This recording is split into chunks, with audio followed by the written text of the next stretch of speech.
The concept of building green is not a new one. It's been around nearly 20 years. But as technology improves and more of the construction industry is embracing the practices, green building is changing the way we look at our resources. When I look at green building, I look at it as a process of making an informed decision. So before, we didn't know how to build things more efficiently. We didn't necessarily have the technology or the advanced equipment to give us the performance we can now. We've been educated as to how to do things better, and we know we can do things better for our environment.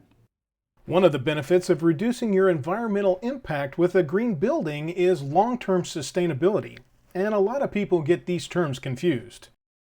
Sustainability and green tend to be used interchangeably, but they have distinctly different meanings. Green is looking at the environment and are we saving energy? Are we saving water? Are we using resources efficiently? So it tends to be just the environmental bubble, so to speak, with respect to green.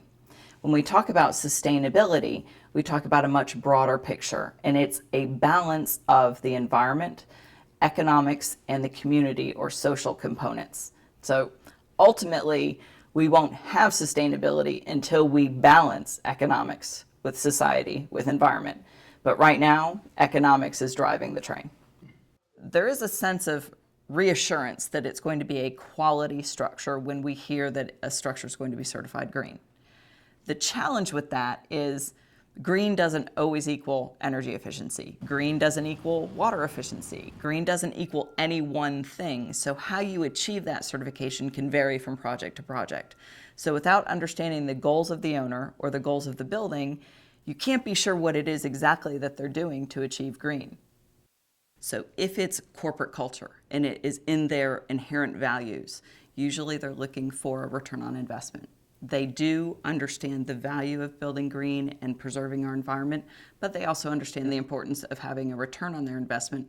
And as much as we'd like to think that everyone is making a right decision because of the environment and or society, the bottom line is I have to understand cost benefit. I have to understand return on investment, because if I don't, I'll be out of business. And if my clients don't, they'll be out of business.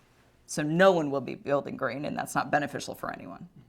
When you hear someone has committed to build a green building, to me it is almost a bit of a sigh of relief to know that there's going to be a third party watching what the architect and contractors do, and they're looking out for the future of this building and the performance of this building. We want a high performance building, and we don't always get that with just an architect and just a contractor.